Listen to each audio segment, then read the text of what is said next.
Yeah. Tell them I'm a winner. Yeah. The believer.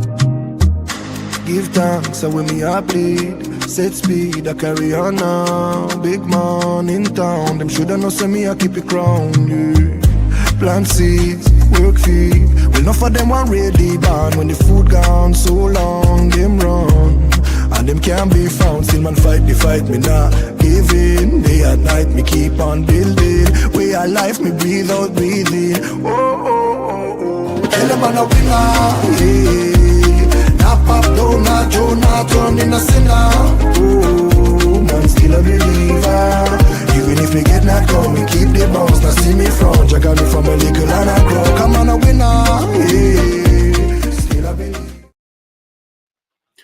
Good evening.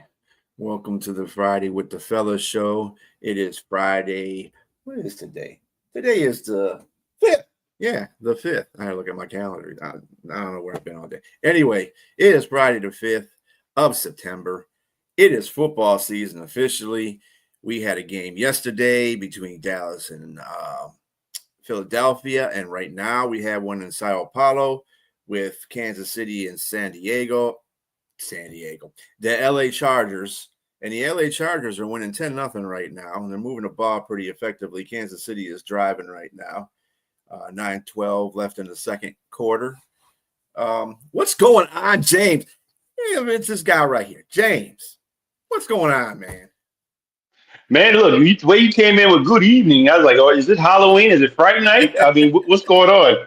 Man, it probably is Friday night for Kansas City. What up, Monkey? How you doing, man? Monkey. What's going on, brother? Yeah, I think it is Friday night for Kansas City because it looks like Justin Herbert and company is coming out of nowhere, passing the ball. They're supposed to be running.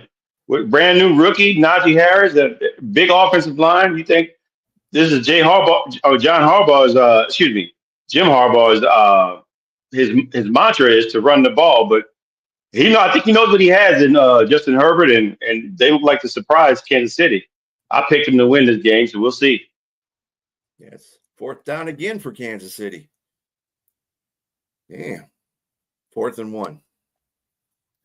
But anyway, yesterday it was a pretty good game yesterday, I have to admit. I mean, both sides played well. Yeah, Worthy is out for the game. That's right. Yep. He got hit in the shoulder by Kelsey on a crossing route. I think it was just because the corners drove them into each other kind of like that, and they just weren't aware.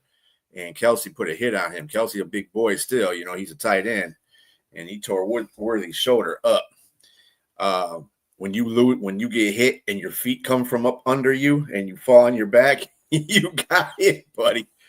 Yeah, so he's in the locker room getting X-rays done right now. He's probably going to be out for the rest of the game. He was questionable last time I heard, but if you heard he was out for the game, it's good because I don't have the volume on the TV. So, but yeah, yesterday, nothing worse than friendly fire.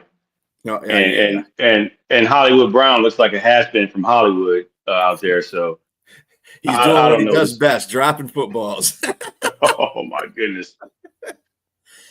Yeah. Speaking of that, yesterday, Dallas and Philadelphia played. It was the Eagles' home opener, and they were putting up their banner for the Super Bowl. Dallas really did a good job yesterday. They should have won this game. The Sparks went flying in the first, not even start playing football. And Jalen Carr decided, hey, just because you spit in my direction, Dak, maybe I'll just spit on you. I'm like, dude, regardless, that's just bad in the first place. That's disrespectful to anybody. Don't spit on no grown man. That's you lucky Dak has a presence of mind and he's a veteran. Because if you would spit on me, dude, we would have got some arms, hands, feet, everything. Get that. But in life, let me say this. In life, you're supposed to defy stereotypes. When I say stereotype, I mean dumb football players. And Dak Prescott baited him in. He spit on the ground. He drawing a little bit to him, drawed him in. Dak probably had a motive already and just knew the dude probably would just jump. Like he would take the bait. Because like you said, I mean, someone said that he what did he say? He got kicked out of the game faster than He what ran you from the said scene faster. of an accident. That was So wrong so many ways. yes, this is just stupid and disgusting. It's just reprehensible. You don't spit on nobody. He didn't spit on you. He spit on the ground. You spit on his Mhm. shirt, man. You deserve to. Man, I'm telling you. Yeah, you're right. I mean, I'd be grabbing helmets, everything. But I mean, my man is a big dude, so I probably wouldn't have grabbed his helmet. I got my boys to get him Yeah, I kicked him in the nuts or something. Anyway. something. But yeah, he got put out the game before he even played a snap of a down, and Dallas took advantage of it. They ran in the middle where he usually is, and his mate on the other side wasn't the same without him. Jordan Davis, yeah. Jordan Davis, they didn't do a very good job blocking that middle up. They did a pretty good job running the ball. They contained the run pretty well. Barkley did get his, he got, when he ran the ball efficiently he didn't run a lot. He got 61 yards and like 26 carries. That's Yeah, he pretty had good. 3.3 yards Yeah, per carry. 3.3 yards per carry. That's a good job by Dallas's defense stopping the run. The one he couldn't stop, though, was Jalen Hurts. And Eberflus kind of made a late game change later in the second quarter, just about before they went into halftime. He started putting a spy on Jalen Hurts, and that's when the game kind of changed a little bit. But Dallas was moving up and down the field on Philly. And and just before they went into the rain delay, believe me, I'm gonna have something to say on that one too. It had nothing to do with. I'm sorry, y'all can say what you want to say. I think that the pass rushers for Dallas did a very good job. They just didn't complete things like the guy that they got in the middle, Kenny Clark.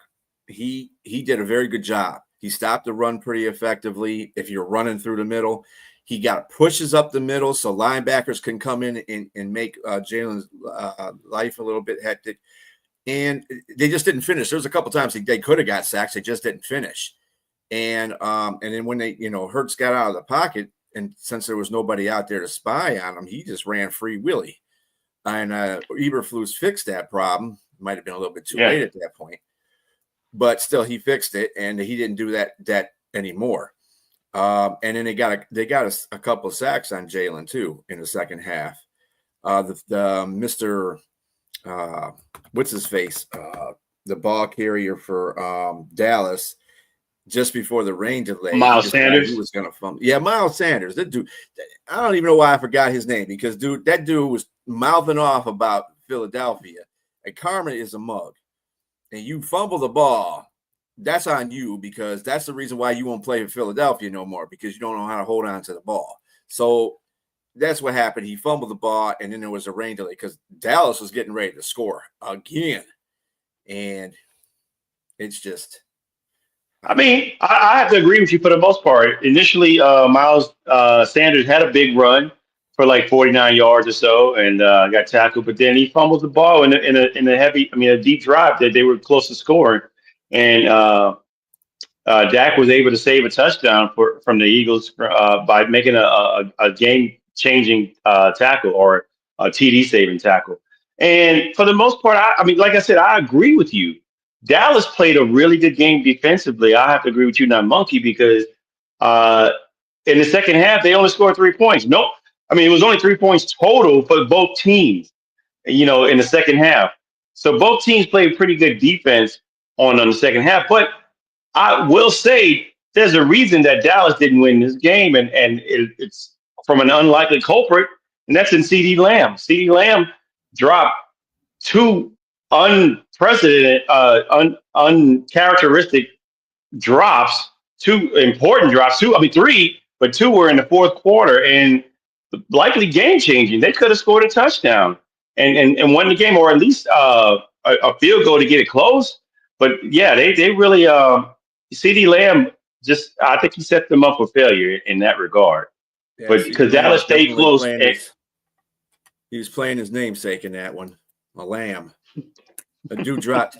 He dropped 2 passes. I think he dropped 2 passes in the first half too that were right to him. I mean, I'm like, dude, does Damon Brown St. Brown have to send you the Jugs application for 1999 so you can learn how to catch, man? Because and then a couple people, Dallas fans, like, oh well, that's because he didn't play in preseason. Nope, don't even go there with that. Not all that money he's getting paid, sir. No, not all that Dak money. was out there balling, Dak moving around, balling. Moving around in the pocket, noticing where people are coming at him. I mean, he was just doing his thing, throwing the ball where it needed to be. And it was a tale of two halves. CeeDee Lamb looked like Jerry Rice in the first half and looked like Featherstone from Necessary Roughness in the second half. I mean, the ball was just bouncing off his hands. And because the ball was there. It was in every key spot. It was right in his hands, and he would drop it. Oh, yeah. And then Philly fans were like, well, they countered with, oh, well, if we would have thrown the ball more to Brown, Brown was hurt. There was a reason why they weren't throwing the ball to him. He wasn't 100%. The cornerback was sticking on him like glue. That's how slow he was moving. And the one time that he did get the ball near the end there to get a third down play, they had him coming across on a drag route. So he got away from the corner then, but glue was on him, and because he just couldn't move around like he thought he could. So hopefully he improves. Or he gets enough rest for the next game so he could be more effective. But he was not He wasn't effective in that game at all. And you have to give credit to the secondary of Dallas. Oh yeah, Duran and Bland and Diggs are back. I think they're both back healthy. This team looks healthy right now, so we'll see where they go. This is the first game. No reason to overreact, but they do look a little bit better than they were, I think, and part of it is because they already had talent, and I think everybody's healthy in the first game out. So yeah, Dak is there. That just changes the whole perspective of that team because last year Dak got hurt and he wasn't playing for the whole season, so the rest of the season. So that effectively just messed up their whole team. Now he's back and he's healthy. He looks leaner. The dude is a freaking monster out there. He had they showed him with his shirt off. And, no gay going on here. But anyway, the dude looked buff. All right. He was leaner. He was faster. He was making a lot better decisions. That one play where he dipped out the throw down field. And I think it was the first quarter, he ran away from the blitz and he broke like 2 tackles before he threw it. That dude, I said, wow. Now that's a Dak I'm looking for, And he played. It's a Dak that looked like he was that got him that contract, got him a couple of contracts. And people don't realize Dak Prescott was a baller in college. He played for Mississippi State. They had nothing else, but Dak was their whole team. Everybody keyed in on him because he can run on you and he can throw on you.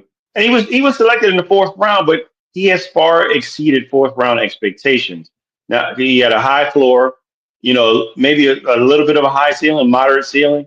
So I think this is about as much as you're going to see from Dak. But Dak can throw. Obviously, 2 years ago, he was almost 5,000 yards and an X amount of touchdowns.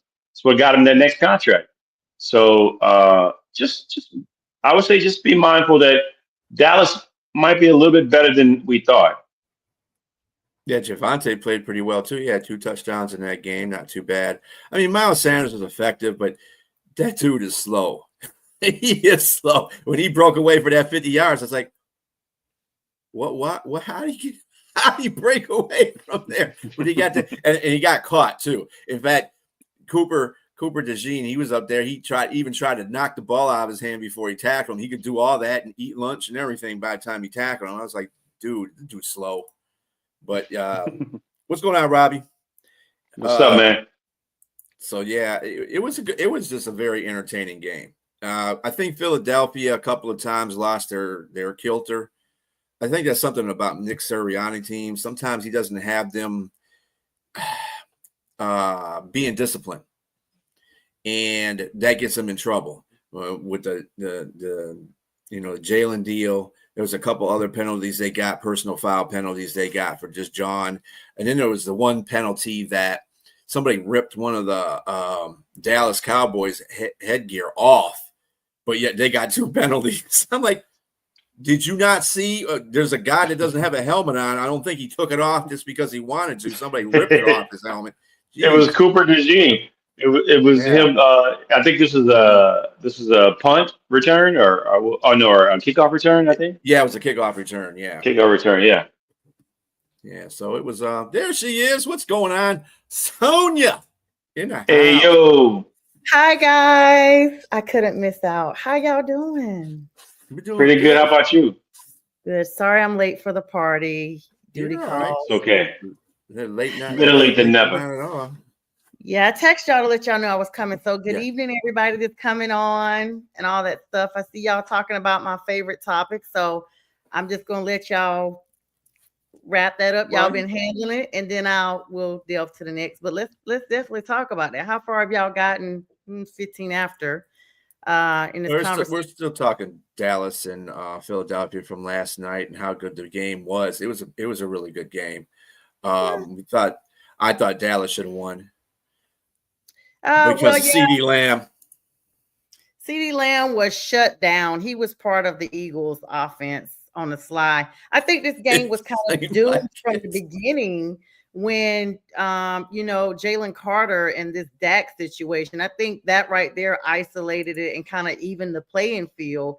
Because if you think about Michael Parsons, Hi Monkey being the recent trade, and then now seeing Jalen out for the game, that kind of literally evened the playing field. I wouldn't get too hopeful though, Cowboys fans. Like, this is just a one-off for you guys. It's the first game. Don't get too, all riled up about it.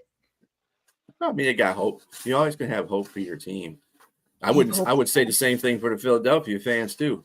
Don't get all riled up because you kind of look soft out there. Kind of look soft. And have y'all Dak was just throwing bullets all over the place on them. So I mean, they got a young team, a young defense right now. So we'll see how that works out for him. Dak looked really good coming back from that injury. He looked spry. He looked like he was literally not limited in any way.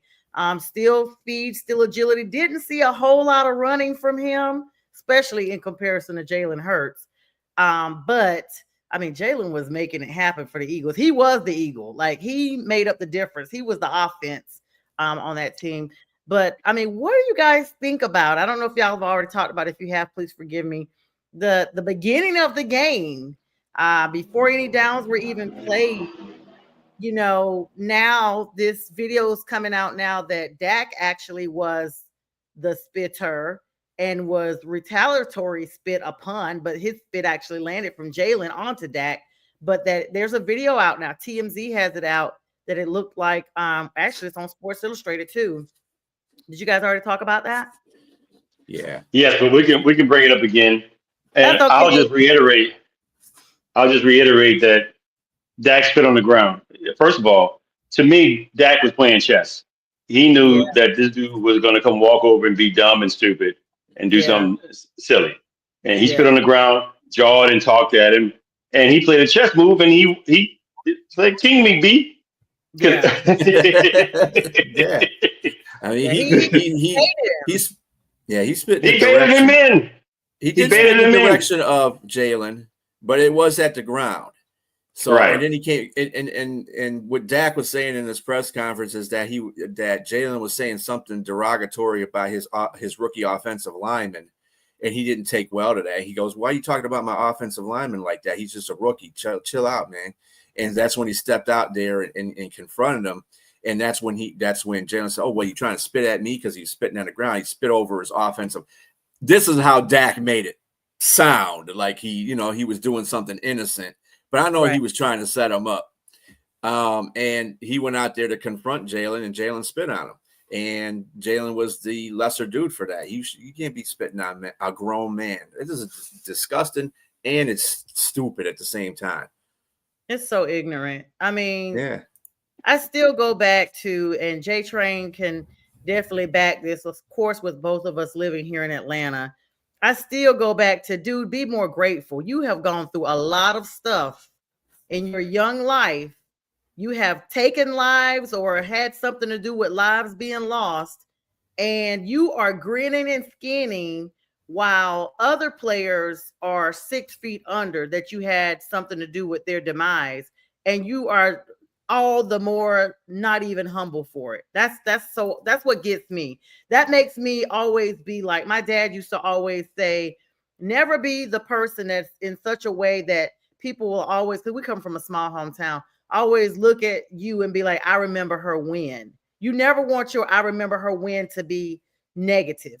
But when he behaves like that, it automatically clicks, at least in my mind. It's the same dude that joked about road racing another player, and he's now grinning and skinning in the NFL, and this gentleman is not.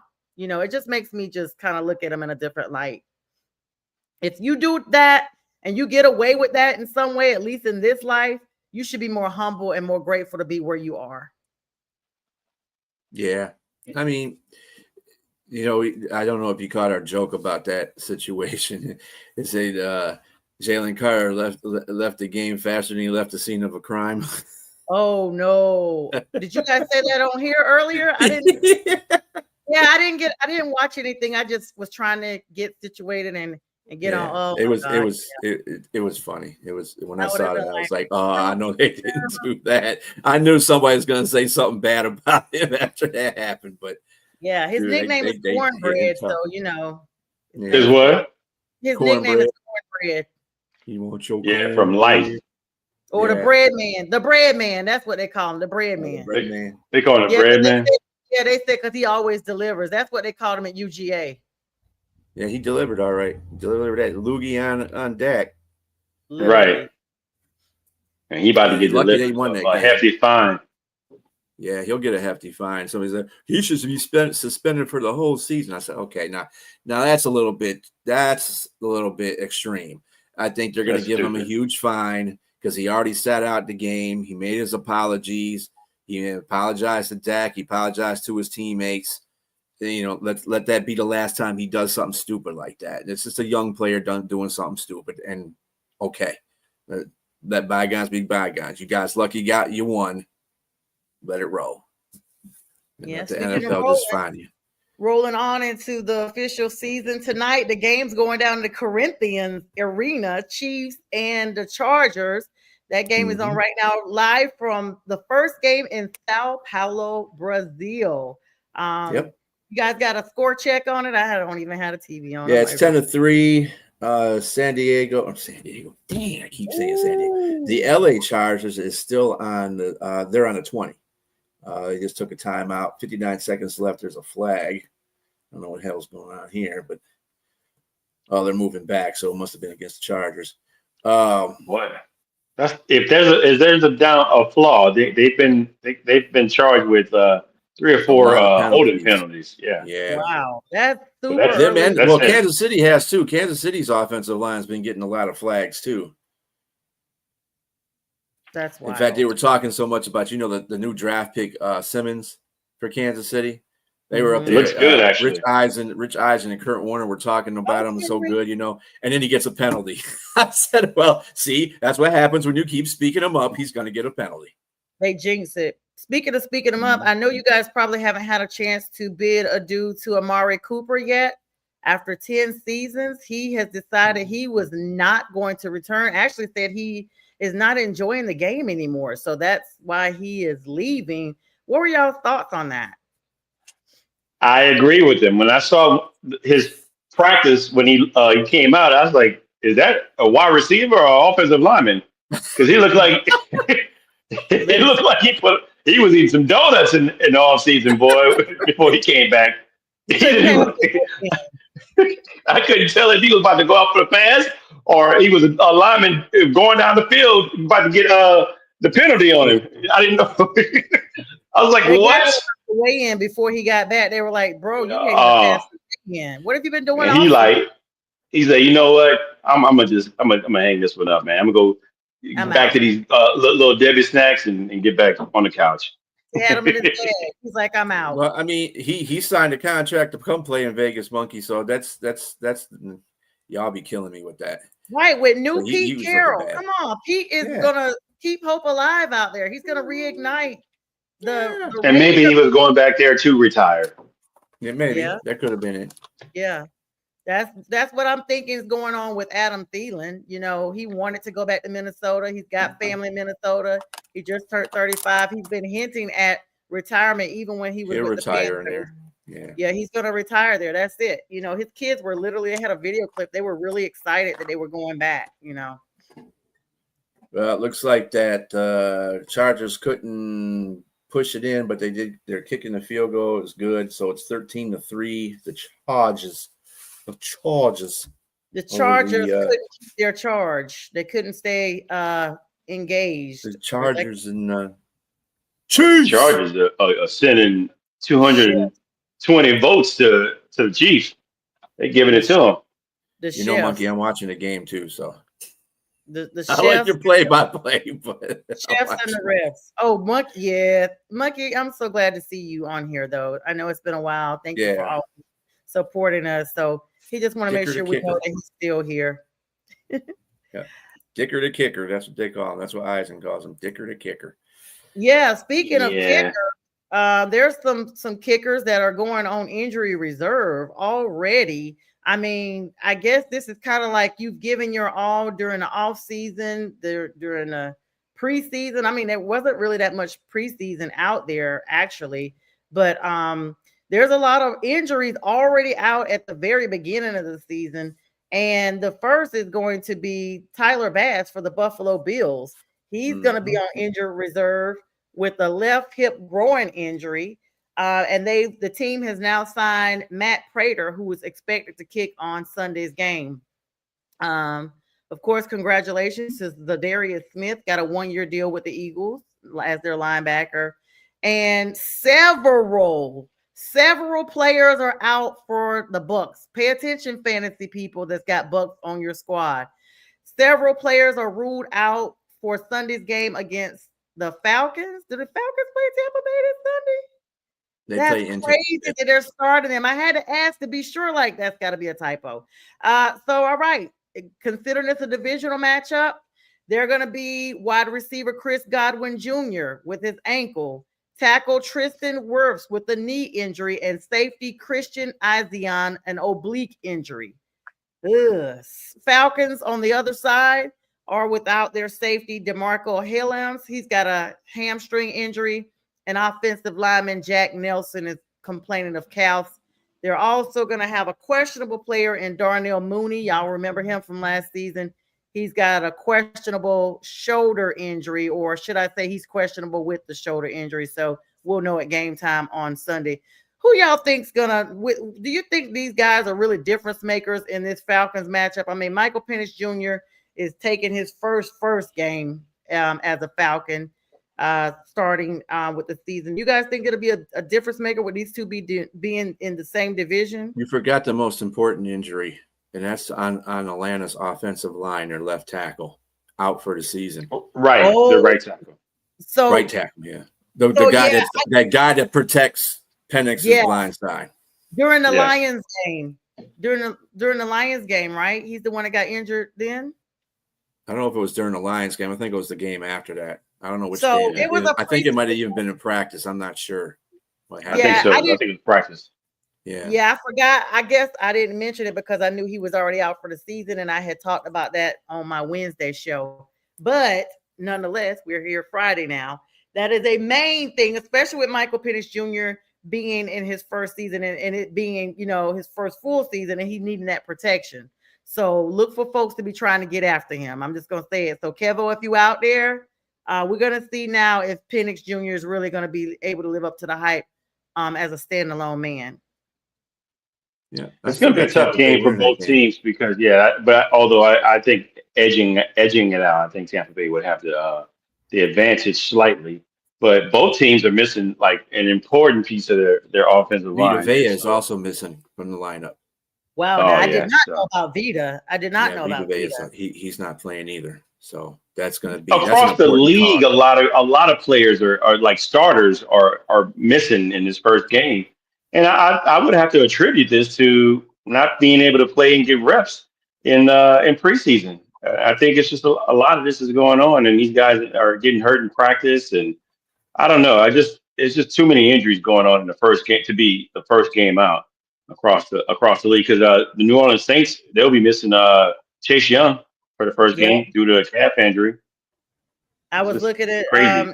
New Orleans is also going to be without Teron Armstead, your left tackle, of course, because he retired.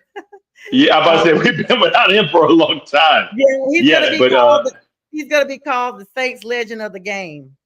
yes, and he definitely is a legend. I mean, I miss him because I remember when he got drafted, he was I think, the fastest offensive lineman in the combine, running like Wow. a 4.71 or something like that at his speed. It was just incredible. And so he's when he was on the field, he was a monster, but he couldn't stay on the field all like no season. I don't think he ever had a 16 or 17 game season.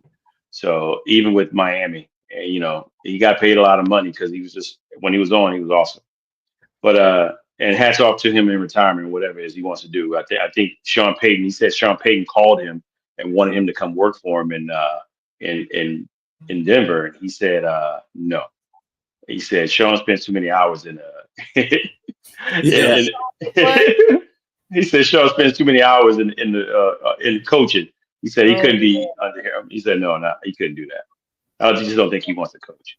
But yeah, offensively, the Saints that tackle that Kelvin Banks Jr. man, he is the truth. I've seen a lot of PFF and grades on him and some studies on him. He out of all the rookies, they say significantly better than all the tackles, all the guards. So hopefully he can hold up Rattler and keep him up. definitely that. A little breaking news here. I'm sorry. Go ahead, B. Yeah, I just want to keep you up to date here. 17 seconds left, and Kansas City's trying to move down the field, but it seems like their left and their right tackle are taking turns taking penalties here. You know, Jawan Taylor, that dude. Yeah. He's a walking penalty. Them a little bit. Do you guys think this is Travis Kelce's last season? Yeah, I think so. I do. And I thought that because now he's getting ready to get married. He's probably going to turn to the family life. No more bad boy. And we saw it just wasn't their last season. It wasn't the same passion. I just didn't see it, me personally. What do you guys think the reason for him stepping away now is? Taylor Swift. I mean, you're marrying a woman as a multi-billionaire. Come on. You don't need to worry about nothing. Yeah, and he's not that far behind Jason either, his brother. So there's that. Yeah. Right. It's true. Yeah. What do you think, JTrain? I don't think he needs to play football anymore. I mean, he's already hurting his own. He's giving friendly fire to his own teammates, and Xavier Worthy got knocked out because of him. I think I don't think his focus is his best years are behind him. Let's put it that way.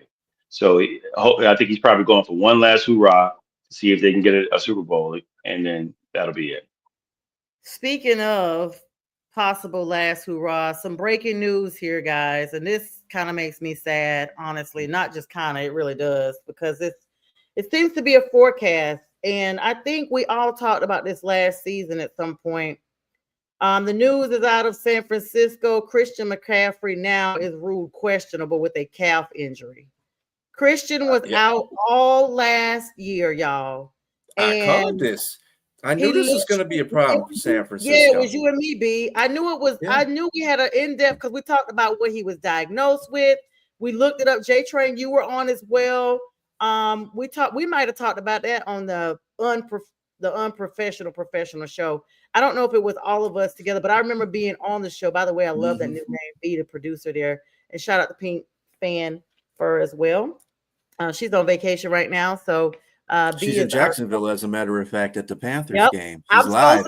I sent her a link. I sent her a link, so she wanted the link so she can come out here and be live from Jacksonville. But yeah, I need you, Pink. I need you to be here. Like, seriously, I was supposed to be at that game too, but I'm glad. I'm sad I had to decline, but glad I had the wherewithal to do that. So shout out to Tally Jag for giving me the free ticket, but I had to send it back to her because duty calls, and I'm literally gonna probably be up to 6 o'clock in the morning, no joke, doing schoolwork for real, y'all.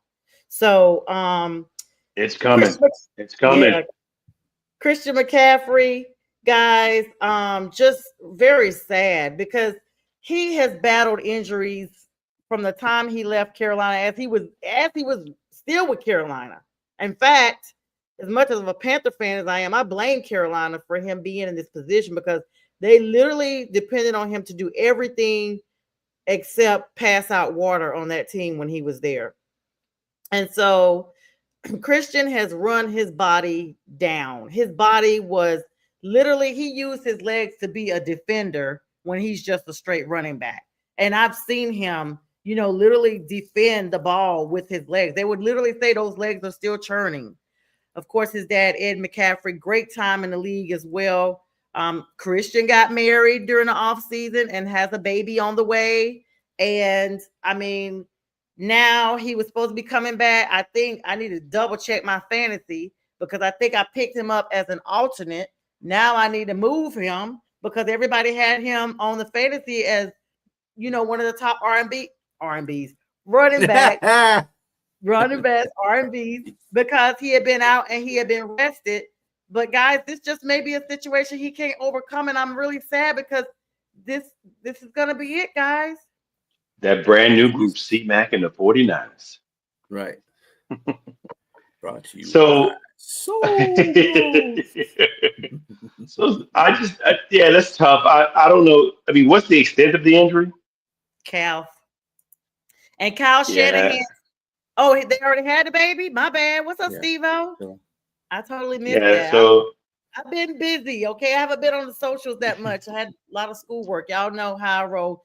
I mean, but they're saying Kyle Shanahan doesn't want to discuss it. That's what it was quoted as saying. So that's what makes me worry even more. And you have to take in the fact that they traded for another running back to come in Brian Robinson Jr. So that to me, all this leads to say that at best he'll not say he'll be a sideshow running back, but he'll definitely be he'll be splitting time for sure. Well, he got injured.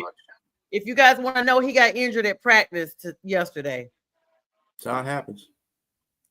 Yeah, he's a walking mass unit. I'm afraid for him to play a game and actually take a hard hit because that might be the last time he plays. It's too many doctors have said he's got regenerative. What is it called? Where your leg, your bones in your body are breaking down slowly, in your muscles or something like that are breaking down in your legs slowly. I forgot, it's degenerative something. Steve-O, what is that? What is that called? What is it called? Because Steve-O is our resident 49er fan, so he should know. Well, McCaffrey was quoted as saying it's nothing serious. I'll tell you that. Like I said, I feel great about where I'm at. Unfortunately, when you have the injury history that I have, sometimes when you don't practice, things get blown out of proportion. But like I said, I feel great, and he plans on playing Sunday. He missed almost all of training camp last season with what the team initially called a calf injury, only to find out it was worse. So we hope this is not the same calf injury that we find out now later is worse. And he was expected to be ready for the start of the season. And that's when they told him he had bilateral Achilles tendonitis. There you go. And that's what I was going to say. I hate hearing calf injuries because it's usually code word for Achilles. There's usually a code word for something wrong with your Achilles. And so I just hope that, he just takes it easy because we're just talking about in basketball, just in the in the playoff with what's the kid's name for Indiana? I can't think of his name in basketball. The kid that tore his Achilles in the Toppin, Obi Toppin. No. The for Indianapolis, the guard, the star. Yeah. Oh, I can't don't think of his name. You can see basketball is not a topic of our brain right now. Right, we will. Right. Wait a minute, what? But he had a calf injury, and then he still went to go play, and then it led to an Achilles rupture. Well, they said McCaffrey during the offseason went all the way to Germany to see a specialist, and he missed the first 8 games of the season, came back from Germany to play 4 games, and went down in week 13. permanently? Tyrese Halliburton. Tyrese Halliburton. Yes, yes. You should have just said his daddy, and I would have remembered. It seems like that felt so far ago. It just seems like that was so long ago with that situation. We just move on, we just move on. Right. Well, I don't know. We definitely wish Christian the best. I don't know. He's so young, but there's a short shelf life with running backs. Very short. I can't even say it. Shelf life. It's like a tongue twister. A short and shelf life. Let's say this. He's young. He got paid. He was probably the highest paid running back. So he's got his money. He's got a new family. If he don't play anymore, I mean, it might be a slight boohoo moment, but not enough to say that you're not going to go into your next phase of your life and not be well off and successful, which I think he still can be. I think that's what it was. Degenerative. That's it. Neuropathy. Yeah. Did you guys talk about at the beginning of the day of the show? Did you guys talk about Xavier Worthy getting knocked out of the game? Yeah. That's crazy. I just saw that. Like he was already. I know he is on either one of my fantasies or something. I need to double check. I'm about to probably spaz. I don't even want to look at it while we're. Well, I'm glad I played Juju. Well, that's what we were saying, Sonja. We were saying that Kelsey sending friendly fire to his own teammate. He's the one knocked him out. Yeah, that lets you know right there that he is on his way out. The highest paid now. Yeah. Oh yeah, of course. I did say was, my man, was. I don't know what they got going on in this game, but this halftime show is a little bit provocative. Oh, yeah, they are over there in Brazil. Yeah.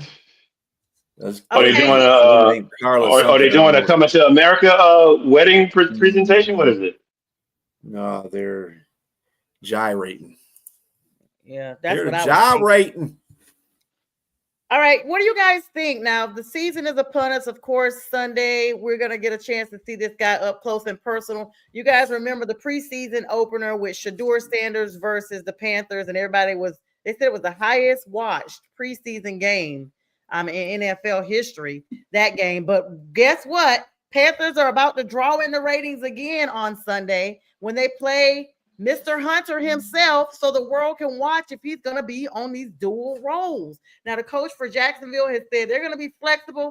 Don't get it twisted right now. However, Travis is saying, nope, I'm definitely going to be on both sides of the ball. How long do you guys think that's going to last in the NFL?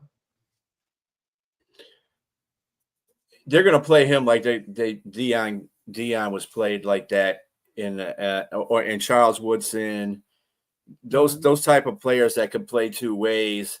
I mean, I think they're going to play him at wide receiver mostly, and like if they're in a tight game, they'll probably put him in dime packages, or nickel or dime packages when they need defensive stops and stuff like that. So I don't see him playing a whole ton of defense, but I do see him being in the passing game a lot. Because he is pretty good passer. Receiver. He's a pretty good receiver, and they need somebody opposite Brian Thomas. So, What do you think, JTrain? That's a good point, B. Yeah, I mean, I think his time is going to be split 70-30, maybe 70 wide receiver, 30, like B said, nickel packages. But at the same time, he wants to play. He wants to play on both sides, and I think he will get a bit of a little, if he pushes, he'll get the time. But long term, I don't see that. I mean, for his size, I know guys his size can't play one side of the ball and play long term. I just don't think that he's not big enough to me to play both sides against the best talented people. Because they're going to try to if he plays defense, they're going to put the best wide receiver on him. If he plays offense, they're going to put their best or second best cornerback on him. So I don't see it. I think he's going to be a good player. I think he's going to be very good. He's an excellent athlete. But I just don't think that, I mean, Dion was a far better athlete, and Champ Bailey was, as well as some of these other guys, Charles Woodson. And they could not do that. They just couldn't do it. It's just too much. The game is too rigorous. If he does do it consistently, just look for his career to be shortened to about 6 or 7 years. Mm-hmm. Yeah, that's what I said too. I mean, the human body, it sounds good, and it may have looked good in college when y'all weren't really playing a lot of opponents, so you weren't as tired. But this is a grown man's league. This is full-fledged, as Tip says, our friend, big beefy men, bodies on bodies on bodies. Shout out to you, Tip, Tipping Point. Y'all check them out. And so right now, the coach is, saying he's going to basically be flexible with him, as well as they are working on how much time he's going to play against the Panthers within the next 24 hours. The reason why they're being really flexible right now is, in case you guys didn't know, he missed the second preseason game. In fact, none of the starters played in the final preseason game, but he missed it because he also missed 4 training camp practices because he's already gotten an upper body injury, y'all. And so you're talking about playing on both sides of the ball, and you're already coming in with this injury now. And once it's upper body, it's now another extremity. It's not just limited to one area, because all of us know the body doesn't limit itself to injuries when you're athletic. Like, that injuries tend to kind of spread, so to speak. And so they're trying to see where they're going to have him. I do agree with the 70-30%, if not even 80-20. They may put him in, I'm kind of thinking, even though it's not really the same JTrain, of Taysom Hill. He plays a lot of different positions, but all on the offense. But you see him. Taysom is such a bigger player, much bigger player than he is. And he gets hurt. And he gets hurt. And he's hurt. Mm-hmm. Yeah. There's no way. That boy tried to get in there and do this. He's gonna be like a Raggedy Ann dog. They're gonna drag him and throw him around. Hunter's talking like a youngster does. A youngster can do all that stuff. They're Superman, when they're young. When he starts playing this game and he plays it for a couple years, 3 years, something like that, he's going to be like, I don't even know why the hell I thought I was going to play both sides, because I can't deal with this stuff. So he'll stay on either, offense. And like I said, well, I'm going to be playing split. I don't know. If the coach tells you you're going to be playing a certain amount of downs at defense and a certain amount of downs at offense, dude, that's what you're going to do. You ain't calling the shots here. You're a rookie. Sorry, buddy. And I will say he's lucky because he's not in the era of a Sean Taylor or Ray Lewis, somebody going across the middle. That boy would take one position. He'll probably go back to defense if he knew what was good for him. But he's lucky to be playing in this era. Mm-hmm. Yeah, it's definitely different. Now, like you said, like both of y'all said, especially just like those dudes were dogs.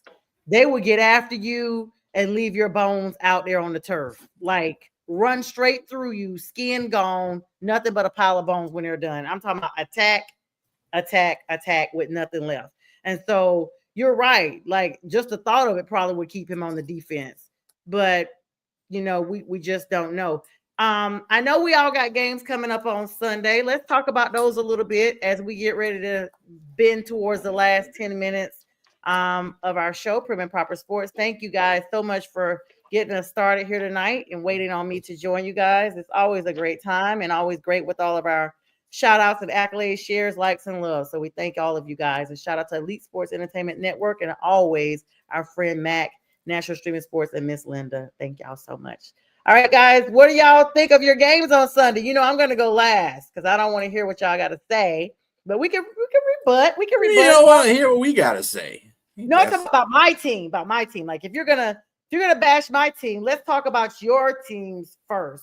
So, and by the way, thanks for putting that on the banner. Sunday would have been my dad's birthday, and a couple of days ago was actually the day we lost him. So tomorrow's the anniversary of his homegoing. So this whole week I've been thinking a lot about my dad. So we're dedicating the show to my dad as well. Shout out to Teddy. So, all right. Let's get these game projections going. Let's start off with the Lions. Wow. Like, sound effects. Y'all are hilarious. I mean, everybody's blowing Green Bay up here for this getting Micah. Yes, it improves him on one side of the ball. He is nobody's disputing the fact that he's one of the best pass rushers in the league. However, when you take away from one thing and you add another, you're just balancing it out to a certain different way. All the Lions I see doing, and they're still not a better team than the Lions. I'm sorry, they're just not. They can add that guy. They need like 2 or maybe 3 of them Micahs on there. But anyway, because remember, we got Aiden Hutchinson, so it's the same thing. But they don't have their interior defense besides Wyatt. They got a rookie on their interior defense, and that's going to bode well for our interior offensive line because our interior offensive line is kind of just shaken up. Frank Ragnar retired, Glasgow will be coming in, and then you got Ratledge on one side, and you got Simo on the other side. Christian Mahogany's actually played games. You got a rookie on another side, and then Glasgow has been a center. He was a center in college. He's a center for the Broncos, so he knows that position. He's not Ragnar, of course. But what's up, Lawson? And then other than that, that's what I'm going to be looking for, that the middle interior of the Lions offense. I think everything else is fine. They don't have any significant injuries. I want to see how Davenport plays because, he's been there and he got hurt a couple of seconds after we got him, basically. So we just want to make sure he's fine. He can rush the passer well. Other than that, I think Jahmyr Gibbs is going to have a good day because they're going to probably run the ball because you're not going to try to put yourself in the harm's way of their strength, which is pass rush. They got Rashawn Gary on one side and they got Micah on the other side. And they'll probably line Micah up all over the place just to get some kind of advantage. But we all know, and I know nobody wants to hear this, especially Green Bay fans. And you run at Micah, he ain't going to do. And it was funny that Green Bay gets him because Green Bay was the one that showed you a blueprint of how to defeat Micah. Mm-hmm. You just run at him. He can't stop the run. He's not a good run stopper. So they're going to have to line him up all kinds of places. And Van Nuys will have to probably put him in different spots too. So I think that it's going to be a good game. I see the Lions winning like 20-16. They're just going to run the ball. They're going to pound the rock. They got 2 great running backs, in Montgomery and Jahmyr, Sonic and Knuckles. So they're going to do that most of the game, I think. They're not going to play into the strengths of Green Bay. And Green Bay doesn't have a secondary except for the safeties. The cornerbacks, nobody knows. They got a wide receiver playing a cornerback position. So that tells you everything you need to know about the corners. So they'll be good for a couple of digs, and that'd be about it. I don't see Goff having a career passing day. I'll put it that way. He ain't going to be passing the ball that much. I had him last year as my fantasy. He did all right. I didn't get him this year, but you guys got Kelvin Shepherd. He's over the moon about being new there. Of course, new defensive coordinator, making his debut alongside you guys, the new offensive coordinator. So y'all got new coordinators on both sides of the ball. John Morton, of course. But your focus is going to be definitely that NFC North rivalry. I mean, neither Shepherd nor Morton is making this game about themselves. They're both talking about keeping the team in the front. So, that's what's important. That's why you're saying, the Lions are continuing on this high path that they have. And let's be clear about Micah Parsons. I don't expect him personally to be that much of a difference maker this first game because he missed all of the preseason with Dallas. So he ain't been doing no warming ups. And now he's having to learn a whole new defense with Green Bay. And he's got back problems that he needs a girl for. Yeah. Mm-hmm. So basically, their left tackle, Rasheed Walker, is basically talking about he's looking forward to getting in the groove and getting everything done. But that's going to be another reason why Micah's just not ready yet. JTrain, what are your thoughts on this Lions game? Look, let Micah Parsons stay on his Medrol dose pack and ice up that back. Ice up, son, ice up. And I think that I agree in regards to his run defense. It's not that great. As you know, the Saints ran all over them the second game of the season last season. They didn't do much else after that. But yet Michael was nowhere to be found, and he was in the game. So, I think if you run Jahmyr Gibbs and David Montgomery, that should keep the clock going and first down churning, and they should win the game pretty close. But in regards to the Saints, spin and over there right now. You guys are playing the Cardinals and Marvin Harrison Jr. That's who y'all about to face. we're about to face them, and we're about to face many different challenges in life. I mean, they call us saints. We probably need to be the saints and Hail Marys and everything else that needs to go on down there in New Orleans because it's pretty tough. I mean, it was tough. I love the upside. I love the fact that Chris Olave and Rashid Shaheed are healthy.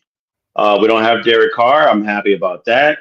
And I'm happy for Spencer Rattler. I'm looking to see what he does. And I believe, honestly, with the revamped offensive line that we have, I think Spencer's going to do some things, but not enough to get to the playoffs, but I think enough to get us have us a better season than what we had last year. In regards to this game, we were like dead last in rush defense. James Conner is a good running back. Kyler Murray is a good running quarterback. And so we got our hands full with that combination. And I think Devon Gottschall, who's a run stuffer, we picked him up. So hopefully that helps us plug in some of those holes. Pause. But I think that we can actually we can do a little better there. But we got a running back of our own, so they got to stop us too. So they got to stop our passing game, and they got to stop Alvin Kamara. So I look forward to be a very close game, maybe about 2016, but in favor of the Cardinals, not the Saints. But Right, well, I think we'll be in a position to possibly win. right. Well, one thing about it, you guys got your nickel cornerback, Alontae Taylor's back way ahead of schedule after having his groin injury. He's gotten really, really good. He missed several weeks from that groin injury, but he's gotten really good with his rehab so much that he's far in advance. So they say he's looking forward to shaking something with you guys, shaking the rust Well, off himself. I hope they don't shake that groin loose again because I mean it's just or tighten it up because that's really not something you really should come back soon from because you can easily aggravate that. So, but I mean, again, if he comes back and he's good, fine, I'm all for it. Yeah, and of course, my Panthers at Jacksonville, 1:00. Most of these games are at 1:00 Eastern Standard Time. We were the worst in the NFL at pressuring the passer last season. One of the lower level defenses, just not a fantastic team overall. Nothing to brag about, nothing to write home to mama about, none of that stuff. But we could disrupt Jacksonville Jaguars, Trevor Lawrence. That's going to be key. If we can isolate him, keep an eye on him. Think about this person that you guys have never heard of from Carolina, the new edge rusher, Thomas Incoom, and another edge rusher, because you guys probably don't remember, we got these guys recently. DJ Woman referred to him as a lightning bolt. We have a special teams coach now. They did a lot of revamping. I don't know. Every year we're revamping in Carolina, but we still have our DC, Mr. Avero. They're calling this guy a Tasmanian devil. So keeping him on there can help isolate Trevor Lawrence. The Jaguars on the other side, of course, they're looking for this impact from Mr. Hunter, Travis Hunter, that is, to see what he's going to do. And they're hoping to run the season, the way they ended in 2024 with Tampa Bay. They want to make sure the Bucs are finishing fourth in yards, et cetera, et cetera. But they want to make sure that the Panthers are a good opponent to start up against because they finished last in the run defense in 2024. So the Jaguars have suffered 6 straight losses in September. It's the longest active losing streak in the NFL right now. And they're going to be 1 game shy of tying the second longest streak in franchise history. And we're going to be there to give it to them. So that's 1:00. This battle of the claws. What's the last score we got here, BA? As we get ready to wrap this last minute up. It is now 13-6. Kansas City got a field goal just as time was expiring in the half. They have the ball at their own 30-yard line. And look at that, a flag. Like I've been seeing that the whole games, just out the corner of my eye. A lot of penalties, and this virtual replay is insane. The first down and the moving of the chains, digital, everything is just AI. Common tried to warn us. Tomorrow morning, I know you guys, you and Jay, are going to be with Jack with the debate show. Sunday morning, the big Sunday morning sports show is back. 2 hours, 8 a.m. Eastern Standard Time to 10 a.m. Eastern Standard Time. That time flies by before you get to church. Make sure you check in with us. Lots of shows throughout this entire weekend. This is Friday night with the Fellaz. We're here live, and Any other closing thoughts, guys? Oh, by the way, Derek Carr is one of the commentators on this. Well, he was the pregame guy on here. YouTube, you know what? I like YouTube, but let's not have any more football games on YouTube, okay? That's it. All right, It's guys. just And with that, we ridiculous. bid you guys a great weekend. Thank you guys for the likes, love, shares. JTrain BA. I'm Sonja, and we are out. Work and win a lose a man a winner, and that's for certain. Never take no program, come me and me own dance. So me go and shot and shot and shot. Tell them man a winner, yeah.